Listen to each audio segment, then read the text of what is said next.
আমরা ইসরায়েলি ইউনিলিভারের সমস্ত পণ্য বয়কট করতে হবে।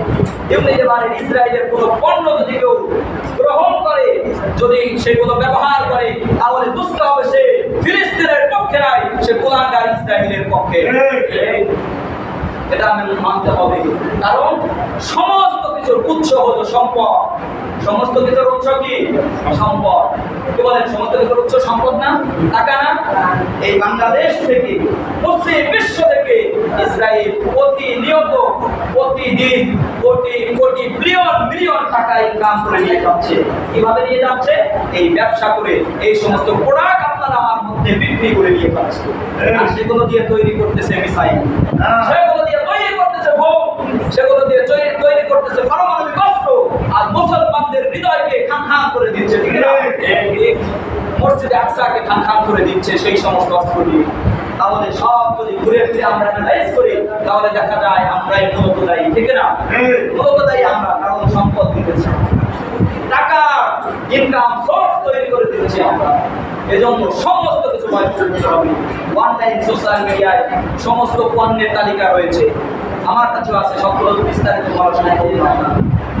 বিস্তারিত একদম এর বিকল্প পণ্য দেওয়া আছে, ইসরায়েলের পণ্য দেওয়া আছে, বিকল্প পণ্য দেওয়া আছে।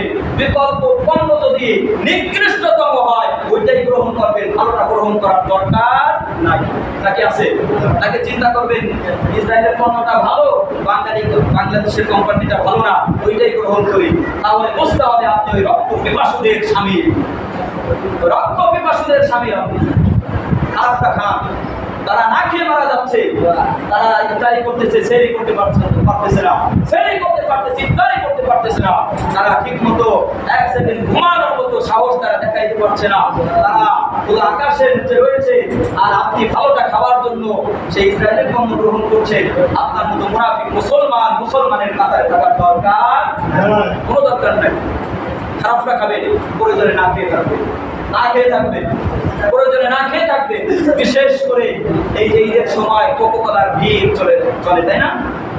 7 আপ, হ্যাঁ, এগুলোর ভিড় চলে। খবরদার, আপনি দরকার হয় গ্যাসের ট্যাবলেট খাবেন। আপনার প্রয়োজনে আপনার পেট খুলে থাকুক, প্রয়োজনে আপনার পেট খারাপ হোক, তারপর ভালো, কিন্তু এগুলো খাওয়া যাবে না। যাবে না, খবরদার। পারবেন ইনশাআল্লাহ?